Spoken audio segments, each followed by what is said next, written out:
Hi, Gary Stearman. Welcome to another update from Prophecy Watchers. Today we have a guest in studio, author, lecturer, Bill Salus. Bill, good to have you here. Gary, thanks. It's great to be back again.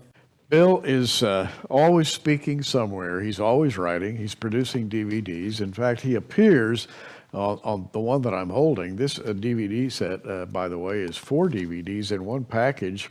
And along with Jonathan Cahn, Mark Bill Salus talks about current events in terms of Bible prophecy. Of course, Jonathan Cahn talks about the Shemitah, Mark Biltz about the blood moons. You talk about upcoming wars in the Middle East. You put all this together, and people are getting a little shaky right now. Isn't that your observation? Well, absolutely, and rightfully so. I mean, we're all watching the news, and it's very troubling. You know, Iran's nuclear program can't keep off the front pages with this deal that Barack Obama feels is wonderful, and yet Benjamin Netanyahu says it's just the opposite. It's the worst deal imaginable. And ISIS hasn't gone away. ISIS is burgeoning, and they're surrounding Jordan, and they're hooking up with terrorist groups in the Sinai and terrorist groups in Syria, and even connections now we're concerned about with Hamas. They're not going away. Everything in the Middle East is pointing more and more toward apocalyptic conditions, and we know that whatever's going to happen in the Middle East is going to have global ramifications, concerns for America. And so with this DVD, for instance, Jonathan Cahn has been warning America that a shaking is coming. Mark Biltz has been pointing to signs in the heavens and God's Hebrew calendar. Where are we at on that timeline? And so my situation is, okay, I'm trying to explain what the potential shaking could be. What are the prophecies that are about to find a literal fulfillment? And, you know, there's actually a whole plethora of them on the menu that I'm very concerned about. Well, and the United States is not so slowly waving goodbye to God. Recent Supreme Court decisions concerning America's culture are all going in the wrong direction, and rapidly so. I wouldn't have believed they would go this rapidly. No, absolutely. If you take a brief look at it, you know, we've pretty much kicked God out of our culture. In 1962, the Supreme Court ruled against prayer in the schools. 1963, against Bible reading in the schools. 1973. We've had the legalization of abortions with the Roe versus Wade court case. 2013, as we move up the clock here, DOMA, the Supreme Court struck down DOMA, the Defense of Marriage Act, where one man should be married to one woman.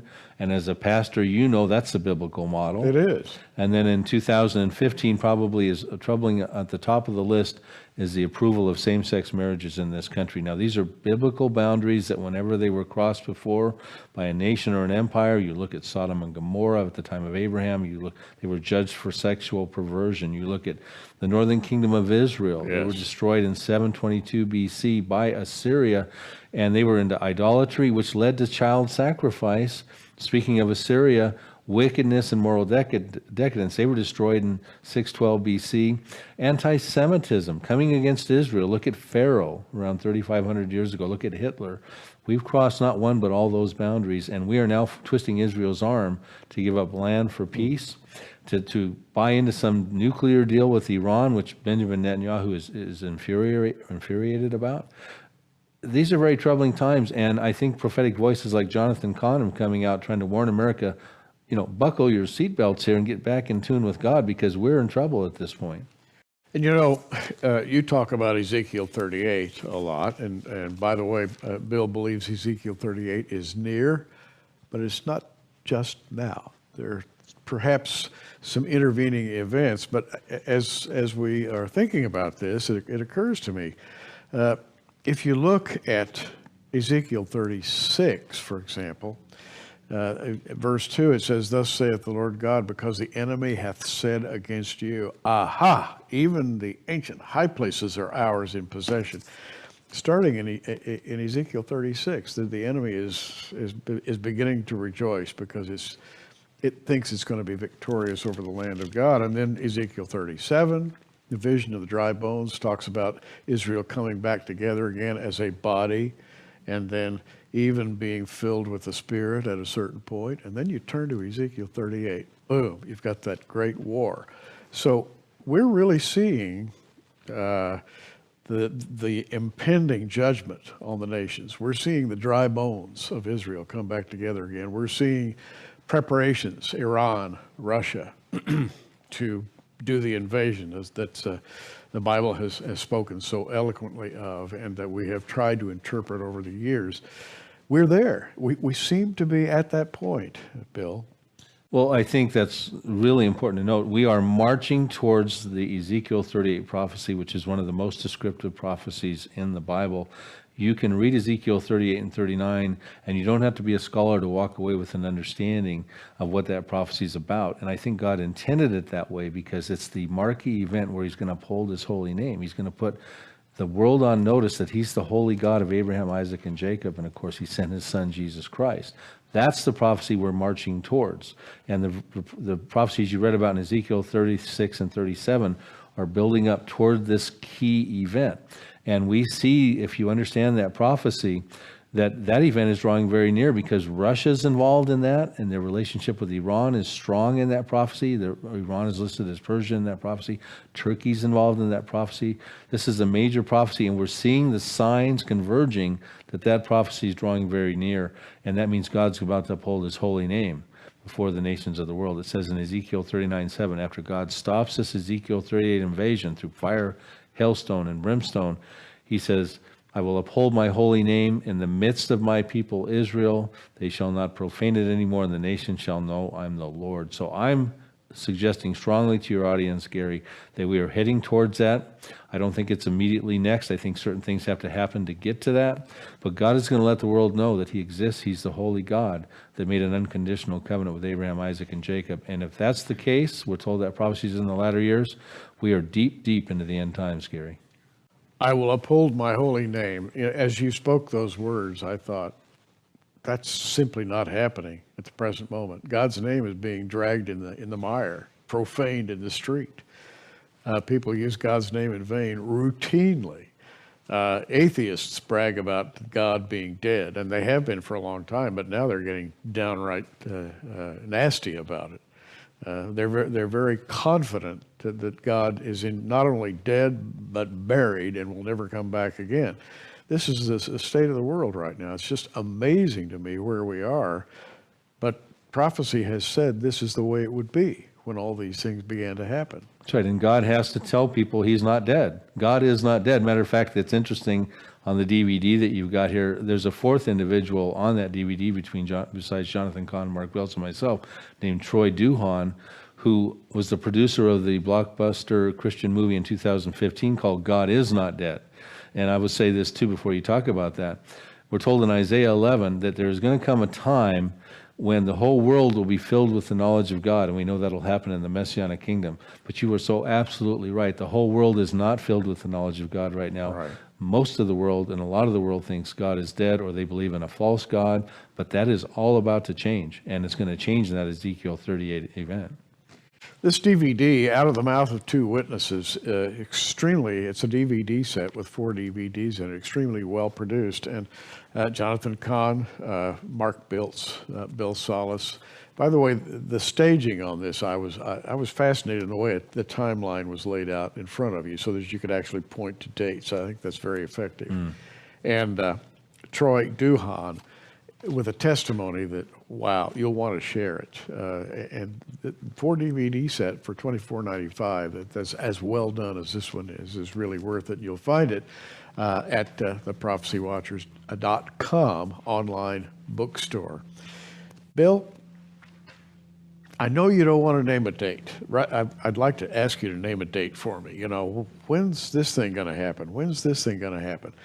We look back, Israel came into existence as a nation decades ago, and all of us have been watching as time went by, but we have the feeling we're really, really close. I know you do too, and I know you're reluctant to say how close, but I'm going to ask you anyway. Well, and you're right about date setting, so I'm going to issue the caveat right here. I do not set dates. Matter of fact, that DVD is not date setting. It is not. It's warning about the urgency of the hour.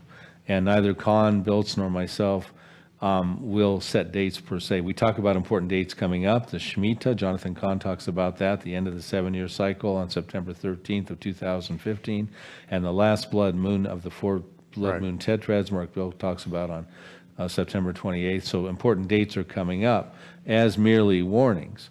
But where do I think we are, Gary, right now? I think we're going to start to see the literal fulfillment of a Bible prophecy, and probably prophecies, plural. These are going to be global impacting events. They're going to be like birth pangs, like Christ warned about. They're going to come with more intensity and more frequency, like a mother delivering a child, referring to the return of Christ.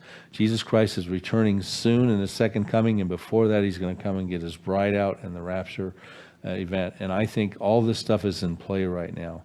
Israel became a nation in 1948, 67 years have elapsed, and I'd be shocked. I don't think there's another 67 years left on this timeline. We have to remind people that the theme of the end times, the expiration of the earth as we know it, has a date on it. God knows that date. We don't, but we have enough indications that all the end time signs are converging, and we've got to be very close. So if something happens in 2015, 2016, I suspect something will, and biblical, and I would not be shocked if that happens. And I wouldn't either. As a matter of fact, the timeline exists. You go back to 1897, the first Zionist Congress, and Bill and I were talking about this. Theodore Herzl stood up and said, prophetically, he said, in another 50 years, there will probably be an Israeli state. And to the year, he said that in 1897. He said, they'll make fun of me in 5 years, but in 50 years, it'll be a reality. And in 1947, 50 years later, the United Nations, through UN Partition Plan 181, the resolution, they legislated the rebirth of the nation of Israel. And God's timepiece is, in fact, not only God's timepiece, the nation Israel, it's also God's calculator. He's putting together all the events of the world based on prophecies that are centered on national Israel in the latter days. And we're there, Bill, and it's exciting.